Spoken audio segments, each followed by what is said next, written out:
Vous vivrez sur cette terre. Vous aurez des rêves. Vous aurez des songes. Vous aurez des visions. Mais vous devez comprendre comment est-il possible d'interpréter ces choses. Alléluia. Alors le sens vient de base avec des symboles. Parce que vous devez comprendre une chose. Souvenez-vous, quand on utilise la parole de Dieu, vous allez remarquer que Jésus-Christ va beaucoup parler en parabole. Et même parfois les disciples vont dire, non, on ne comprend pas ce que tu as dit. Qu'est-ce que tu as dit? Il va tellement parler en quoi? En parabole. Et c'est ce qui se passe dans les songes. Les songes viennent comme un format de parabole, mais visuel. Maintenant, qu'est-ce qui va aussi t'aider à pouvoir interpréter les songes ou même interpréter les visions? Parlons de manière générale. Parce que même dans les visions, tout n'est pas clair. Les visions divines aussi, il y a des symboles. Pour mieux interpréter, numéro 1, vous devez faire confiance au Saint-Esprit. Quand tu reçois une vision, un songe, tu demandes d'abord au Saint-Esprit. N'oubliez pas, à la base. Maintenant, numéro 2, il y a comme une forme de technologie d'interprétation des songes. Mais cette technologie n'est pas hors de la parole de Dieu. Cette technologie se base sur la compréhension de la parole de Dieu. Par la méditation des Écritures. Par exemple, vous allez voir que dans la parole de Dieu, il y a des choses qui symbolisent certaines choses.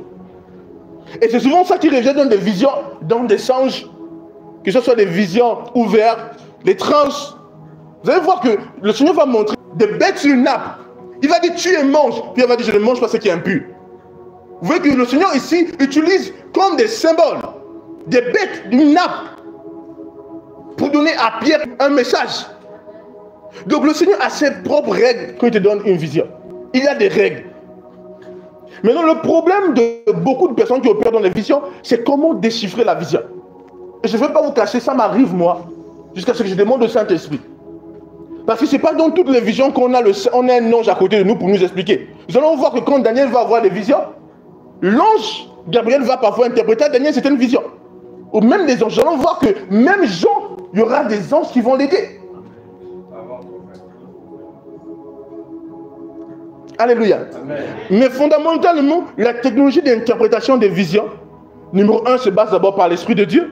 Numéro 2, l'Esprit de Dieu va de pair avec la parole de Dieu. Donc, à mesure que tu médites la parole de Dieu, tu auras une compréhension de combien de fois Dieu conçoit des choses en esprit.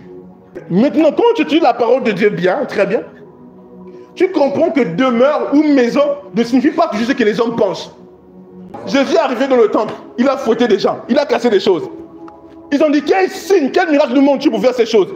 Il dit, détruisez ce temple et je le rebâtirai en 3 jours. Dans le monde spirituel, dans la compréhension de Jésus, le temple ne signifie pas seulement le 4 murs là, c'est pas seulement le temple. Il parlait de son propre corps, la Bible nous dit. Donc si tu es dans un rêve, tu vois une maison, ou tu vois quelque chose, tu ne peux pas comprendre, ah, Dieu m'a perdu une maison. Quelqu'un me suit ici. Mais quand tu médites la parole de Dieu, tu vas commencer à comprendre la manière que Dieu conçoit des choses en esprit. Je vous donne des exemples, par exemple, lorsqu'on parle des arbres. C'est quoi faire un son sur un arbre? Faire une vision sur un arbre. Dans le monde spirituel, l'arbre signifie déjà tout homme est comme un arbre. Dans Somme chapitre 1, on voit ça. Celui qui médite la parole de Dieu est comme un arbre planté près d'un courant d'eau. Nous allons voir Daniel dans la vision du roi Nebuchadnezzar. Où il va interpréter cette vision, il va voir ce grand arbre. Il va dire au roi que, grand roi, l'arbre que tu as vu chez toi, le Seigneur t'a donné la domination sur la terre. Qui me suit ici? Amen. Donc fondamentalement, quand on voit l'arbre, numéro 1, dans l'interprétation divine, ça symbolise un homme, une personne, un individu, une entité. Maintenant, quand on voit l'arbre grand, ça peut symboliser le niveau du leadership. Nebuchadnezzar va voir un grand arbre. Mais n'oubliez pas que durant ce temps, le royaume que Nebuchadnezzar gérait était un royaume qui était étendu sur toute la terre. La domination, le règne de Nebuchadnezzar s'étendait sur la terre. Il dit, ce grand arbre, c'est toi. Le Seigneur t'a donné la domination sur la terre. Donc l'arbre en esprit signifie un homme, un individu. Peut-être pas dans tous les cas. L'arbre peut aussi être le symbole de la sagesse. Vous allez voir ça dans le Proverbe. Que les paroles du juste, ou même du sage, sont un arbre de vie. Donc plus tu me dis de la parole de Dieu, tu comprends des choses. Tu vas voir qu'au ciel, Dieu ne voit pas les choses comme tout le monde. Quelqu'un me suit ici? Oui. L'épée en esprit symbolise la parole. N'est-ce pas? La parole de Dieu est l'épée de l'esprit. Quand on dit de prendre les armures de Dieu, il parle de la parole comme étant l'épée. En grec, la langue tend dans le même sens que le tranchant d'une épée. Où tu fais une vision, un rêve sur des poissons. Je ne vais pas dire tout ce que ça signifie, mais je vais donner une image. Les poissons en esprit signifient souvent fondamentalement les âmes. Pour nous, les gagnants d'âme, pour nous qui sortons, il a dit, je ferai de toi un pêcheur d'hommes.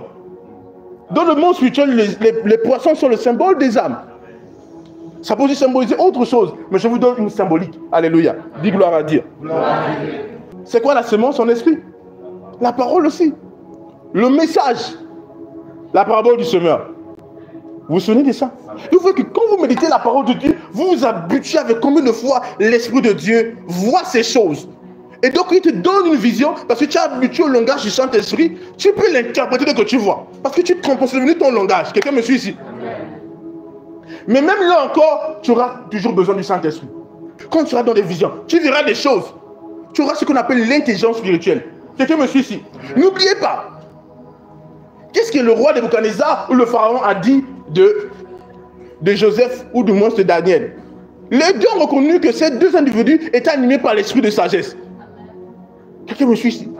Et n'oubliez pas, le Saint-Esprit est un esprit de sagesse. Souvenez-vous combien de fois on a testé Daniel, Shadrach, Meshach et Abnego. On a vu en eux une lumière au-dessus de lumière de ceux qui étaient là. Ils avaient la compréhension des choses. Incroyable, parce qu'ils avaient l'esprit de sagesse. L'esprit de sagesse, c'est donc de comprendre des mystères incroyables. À mesure que tu te laisses conduire par l'esprit de sagesse, quand tu es rempli du Saint-Esprit, tu es conduit par l'esprit de Dieu, tu vois une vision, tu sais ce que c'est. Tu peux être avec le Saint-Esprit, tu n'auras pas des rêves venant de l'esprit de Dieu, tu n'auras pas des visions. Mais pour mieux comprendre la voix de Dieu et pour savoir la voix de Dieu, il faut absolument s'accoutumer avec la parole de Dieu.